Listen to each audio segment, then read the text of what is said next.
So much has been happening. It's almost hard to keep up.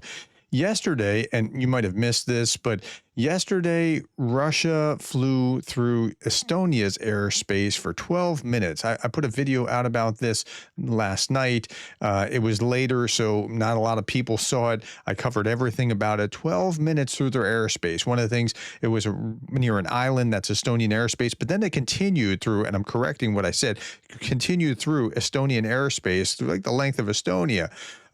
So NATO allies condemned Russia's violation of Estonian airspace, the third provocative intrusion by Kremlin air assets in recent days. NATO will also set a meeting with Western military to discuss the deepening crisis. Well, they're going to talk about it, and nothing's going to happen, and Russia's going to do it again. They're going to be briefing me in a short while. President Trump explains, I don't love it. There could be trouble. Okay, let's actually hear what he says. He's asked, Russian jets have entered Estonian airspace today for 12 minutes. Do you see that as a threat to NATO? Here's what he says. Thank you, sir. Russian jets entered Estonia's airspace today for 12 minutes. Do you see that as a threat to NATO? Well, I'm going to have to look at it. They're going to be briefing me in a short while, so I'll let you know about it tonight or tomorrow. What's your take in general? Well, I don't love it. I don't love it. I don't like it when that happens. It could be big trouble. But I'll let you know later. They're going to brief me in about an hour. And a follow-up on Charlie Kirk. Yeah, okay. So, I mean, nothing's really going to happen here. Darth Putin put this out. What will Donald say about the latest violation of NATO airspace? It was an accident. Let's see in 2 weeks. This is on Biden or nothing. I mean, yeah. Okay, drones over Poland. Ben Hodges, former General Ben Hodges, says it was a deliberate effort by Russia to test our responses, readiness, and they keep sending a message, and we're still not prepared to deal with what Ukrainians have to face every night. Like, how is this a hard thing? Like we know that they keep doing this, but you got to get up to speed. George Barros from the ISW, the Institute for the Study of War, says Russia committed an act of war against Poland when it attacked a NATO member with drones. Even if it was accidental, it's still an act of war. Like, they are still sending 20 drones, well, 19, 20, whatever it was, into Polish airspace. People in Poland were at risk. Putin's former policy advisor, Ilyanov, asserted that Poland rightly tried to invoke NATO Article 5, but was denied by the U.S. That's big. I mean, this is like, are we seeing the death of NATO? I mean, that's really what is at stake here. Ursula von der Leyen says Europe stands with Estonia in the face of Russia's latest violation of our airspace. And my reply to this was, or not reply to her, but just saying to echo this, was who's going to tell her that words aren't enough? I mean, this is the big story, that words just are not enough for this to actually be like something to change. Foreign Minister of Poland, Sikorski, says last week, Poland, today Estonia. Russia is once again provoking and showing that it's not interested in peace. Poland declares solidarity with Estonia and strongly condemns the violation of its airspace by Russia. Now, I'm not picking on Sikorski. My reply, and there was a reply here, my reply was there must be an if-then, that if this, then that trigger. Like, you have to have, okay, if this happens again, this is what will happen. If you cross our airspace again, Poland closes all its borders with Russia and Belarus. If it happens again, Poland will fire its own drones into Russia. Whatever it is, it's got to be something. There's got to be some kind of impact, or they keep doing it. So I saw this and I thought, that's interesting. Adam Kinzinger, former Republican congressman who deeply supports Ukraine, said this. Here's an idea. The West has held about $300 billion in Russian assets. They should release $2 billion a day until Ukraine until Russia stops the war, or they disperse it all. Then Russia will have to accept that the war has additional real cost per day. Like, look, I'm not a fan of the idea of seizing the Russian assets and just taking it, because that just has all kinds of bad implications for the monetary system policy. I think they've split the difference as well as they can by using the interest off of the frozen Russian assets. But this is the kind of thing that I'm talking about, that they have to do. They have to do something. There's got to be if you do this, this thing will happen. Because if there's not, what do we know about human nature? If I don't tell my kids to do their homework, guess what? No homework gets done. That's the way it works, right? So, okay. And there's got to be consequences for not doing the homework. Okay, just 3 hours after armed Russian MiG-31s flew the entire length of Estonian airspace, and I'm correcting that record because I was saying, like, how long can you be around this little island? Because that's where it started. In 12 minutes, with no response from NATO, 2 more Russian jets performed a low pass over a Polish Baltic drilling platform, violating the Polish safety zone. So, do you think that was just accidental? Like yesterday, oh, we were off target. No, they turned off their transponders. Go back and watch this video. You'll see all about what they did and how this went down. Okay. Russia continues provocations in NATO's airspace. 2 Russian fighter jets violated the safety zone around Polish oil rig. This comes as 3 Russian MiG-31s illegally entered Estonia's airspace near Tallinn earlier the same day. Now, then there were things like on social media, like this guy, Richard. Richard's followed by all kinds of bad actors like Spetsnaz and Vladimir Putin News and all kinds of other stuff like that. So he puts this out, right? So here's the actual headline. Poland officially admits rocket came from its own plane, not from Russians. The coordinator of the Polish intelligence services announced during the defense of Poland, the rocket of its own aircraft fell on a house in Poland. Okay. So Richard posts that headline and says this. So Poland paraded false accusations against Russia at the UN, deliberately stoking conflict. Make no mistake, today's European leaders are steering the continent down a perilously reckless path. No, that's not at all what the Poles brought to the UN. The Poles said you had about 20 of your drones, Russia, enter our airspace. That's what they were complaining about, not about the house that got hit. This is propaganda at its finest. If you just read what Richard posted, you would think Poland made something up. And he tried to prove it with this headline that doesn't actually prove it.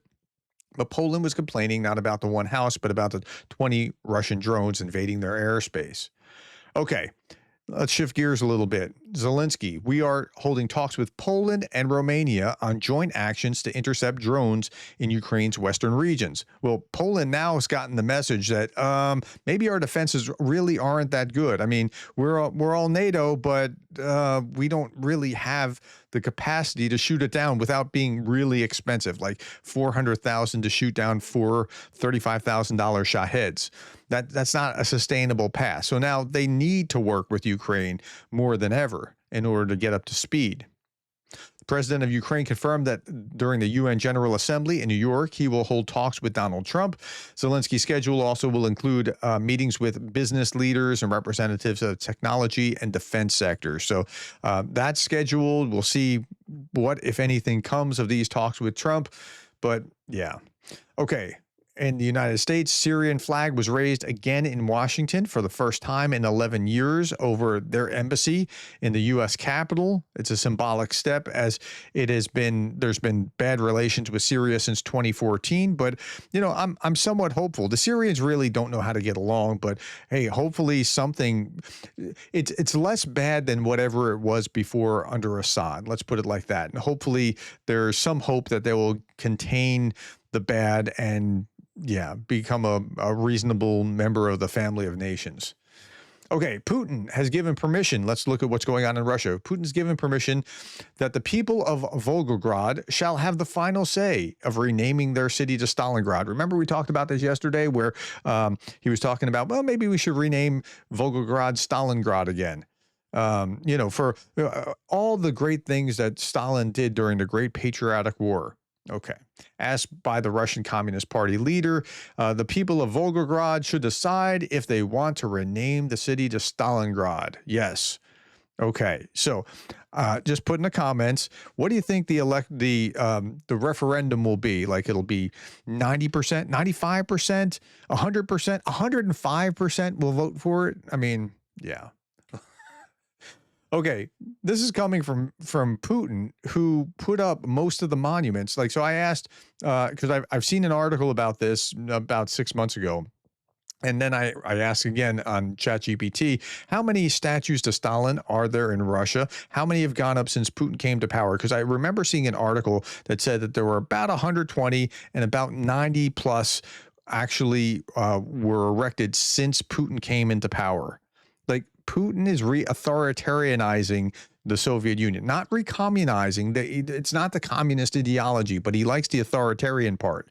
Okay, so there's a rough total of 100 to 120, and that gels with what I read. And under Putin, 90 to 100, or most of them have been erected since 2000. And what I had read was 90 something out of the 120 or so. Yeah. Okay. Now, meanwhile, Russia has been banned from Eurovision, and so Putin's efforts to replace it with a Russian version of this, it's called Intervision, I believe. Your